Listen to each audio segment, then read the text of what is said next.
Hello. Hello. Today we're taking a step back in time to a world where creativity blossomed, not from abundance but from limitation. A time that said, use what you have, mend what you can, and make beauty from the bits and bobs most would overlook. An ethos we try to live by on this channel.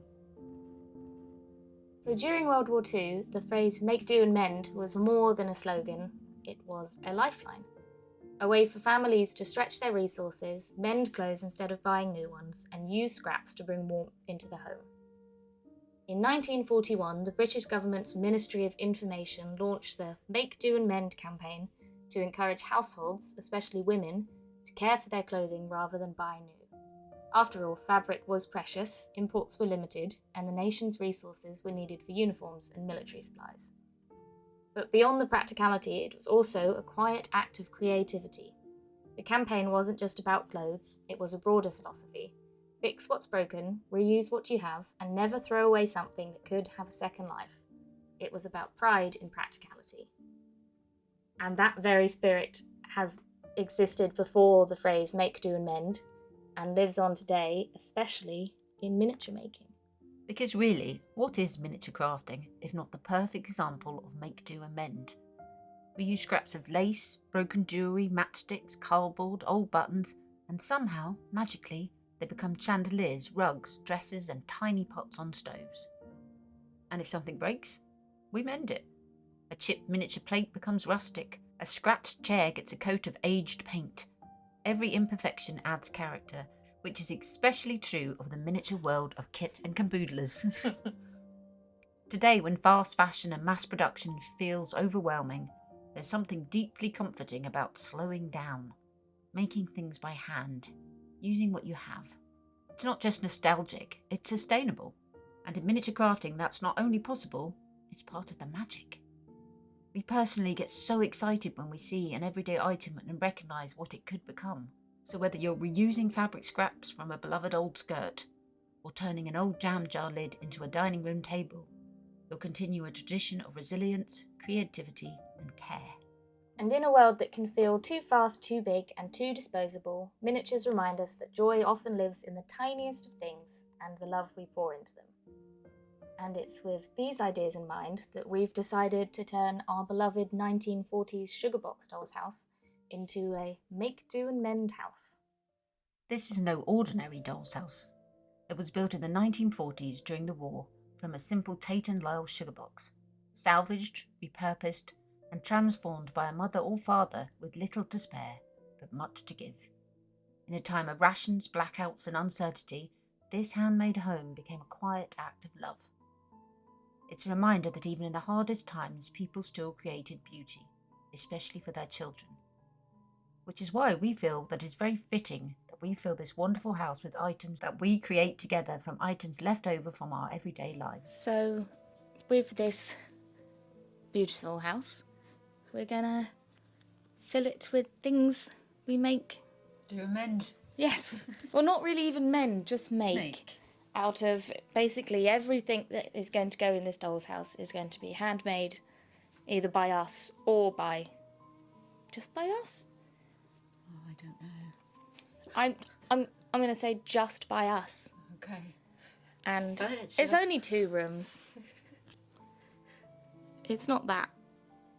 But yes, furniture. Out of just wood or out of recycled things? Or is that too much like the mudlarking doll's house? Well, no, because the mudlarking is... Yeah, I almost want to say out of recycled things. Okay.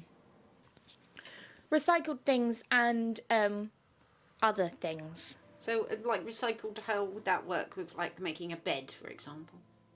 Where would we get the wood from? You wouldn't use wood. What would you use? Cardboard. Well, that's where the excitement lies. But also, you know, like we turned those sort of plastic animals into like a lamp. We can do stuff like that. Okay, yeah. It's just only it's things. the furniture that's scaring me. Yeah, that's fine. Well, we use wood to build the furniture in the mudlarking doll's house, so I'd like to use other things. But we have to collect things. Yeah. So it's going to be a whole new series. Yes. The Make Do and Mend house. But now I can hear all you going, but wait a minute, you've got the big doll's house, you've got the 1940s doll's house.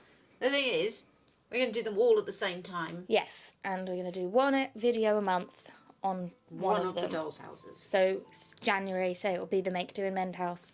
February will be the 1940s, and then March would be our big one. So we will have like one film a month dedicated to doll's houses, because we've had a few comments saying, where are the doll's houses? Yes. So once a month there will be a dedicated doll's house renovation segment. Yes. We've got the 1940s doll's house, which needs to be done up. We have the big doll's house, which is partly done up, part of a film made, so maybe it'll be the first one that goes up maybe this month. But the sugar box doll's house doesn't need renovating. No. It just needs a bit of cleaning maybe, so that is straight into making things for it. Yes, and filling it. Yes. So yeah, I'm quite excited. And if you've got any ideas, or if there's been anything that you've made miniature-wise out of things that you've found to be particularly effective or fun, please let us know in the comments down below. So yeah, there's the Make Do and Mend house. Personally, our best examples of the history of miniature Make Do and Mend come from the 1920s doll's house and contents that we purchased on eBay a few years ago. This is a doll's house from the 1920s, nearly a century old, and it holds more than tiny furniture and papered walls. It holds the imagination of a little girl who once made it her world. It came with many of the items just as she had left them, filled with handmade treasures, tiny curtains sewn with careful stitches, old family photos as priceless artwork, and souvenirs from holidays long ago. There's something deeply moving about this. It's not just a toy, but a time capsule of childhood creativity, of quiet afternoons spent making do with what she had, perhaps with the help of a parent or friend. Here are some of the examples of what she made and some items that we've collected from miniature lots on eBay.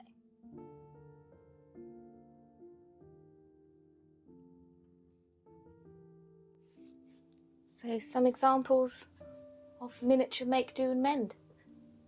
Starting in the kitchen.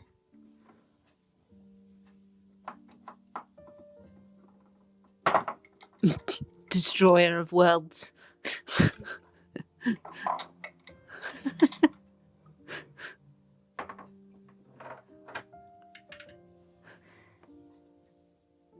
We have a series of spices. This clove is in an old medical jar. It would have been, this is where you would have It's like a put the syringe. syringe, yeah. And she has filled it with cloves and labelled it. And some other little jars, such as ginger. And this is another one that would have had the rubber top in the kitchen. And is this a miniature or is it? I think it's actually a bottle, Yeah. a doll's house bottle. Oh. I don't think you would have got enough liquid in there for it to be a real miniature. Or it's just a sort of miniature souvenir, sort of quirky thing. Yeah. They made small things just for the sake of making small things. Well, people still do. Anything else? The biscuit tin is advertising? Yeah, it would have had one biscuit in it. But it makes a perfect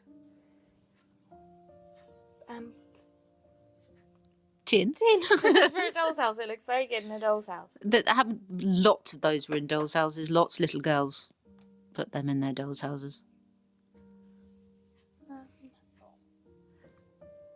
Weirdly, I think the picture at the back was maybe an old cut out of a magazine or an old cigarette card. I think that might be it for in here. I mean, all the food is made out of.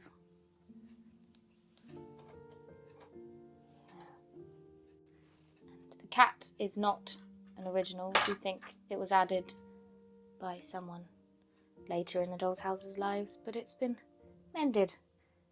Been glued back together with love, so.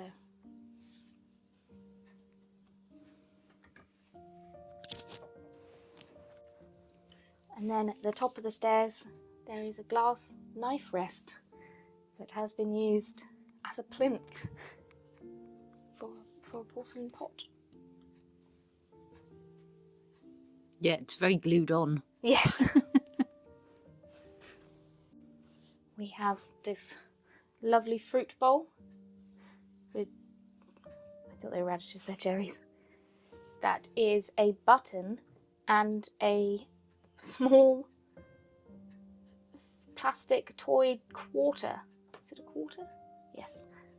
Of fake money. But it is very effective. That's not original, though. No. Anything else here? Well, that little frame is a souvenir. The plastic one at the Plastic back. one. This is a little souvenir. Where is it a souvenir of?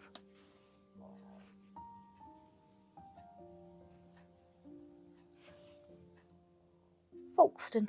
Oh, no Did way. you know that? No. I go to Folkestone all the time. Oh. Oh gosh.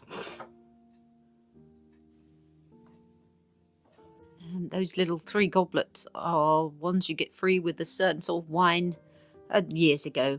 And we're building up a collection of them. We get them in lots a lot. That's not easy to say. People have said I should go back and look and see what people said the wine was. Here we have a selection of family pictures that she's put in those little brass frames, and they're stunning. I think they're dairy, aren't they? I think one of Tin them types. is. Are they not all tin types? Not all of them, no. Right. That one's just a photo. I can't see from here. And the lampshade is handmade out of seed beads. That's definitely original. Yes. All the things we've made out of jewellery are on the whatnot now.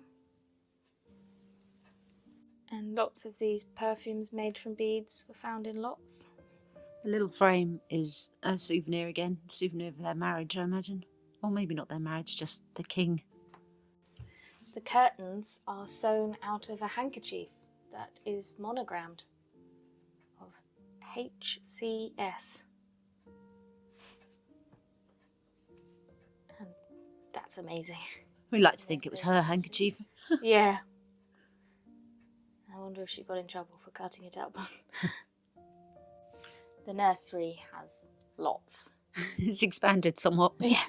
So like the little doll's house made entirely of like paper and cardboard. It's amazing. Again, I think it has some age. Yeah. And it Not doesn't look loads, out of but some. place. No. We've got some bead dolls made out of beads.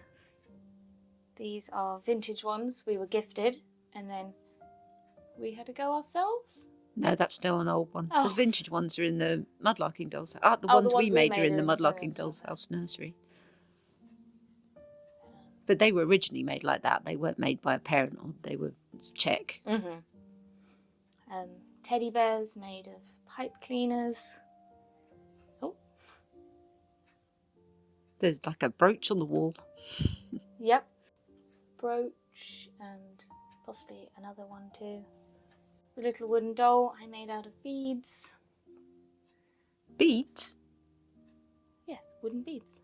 Oh, well, and matchsticks. Yes, wooden beads and matchsticks. Mirror with braid added to it. All the bedding is made either by us or by people in the past out of fabric scraps. All the dolls Yeah, too. we're going to do a whole separate film about dolls. Yes. But yes, lots of the dolls in here are handmade with tights and such. So here we have another little selection of some make-do and men's. Like this bassinet made from a matchbox, which is really effective and it looks really cute. And yeah, I imagine they're all scraps. I can imagine a mother making it.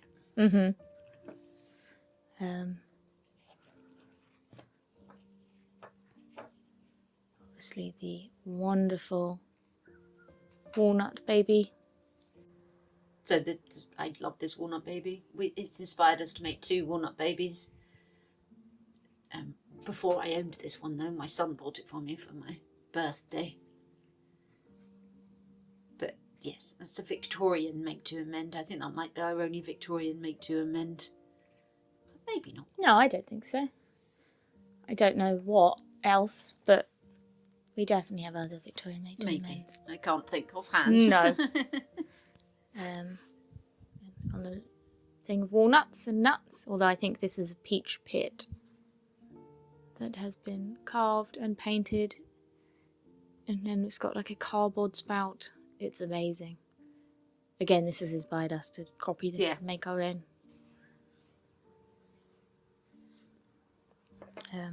The ubiquitous toothpaste lid, which unfortunately you don't really get lids like this anymore. No.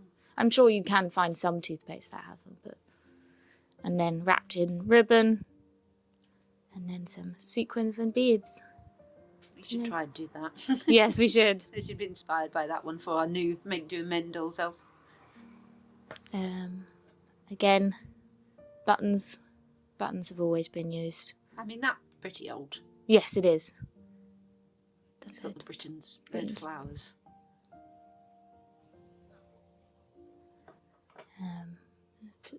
Food made out of plaster, Possibly. paper mache, you know.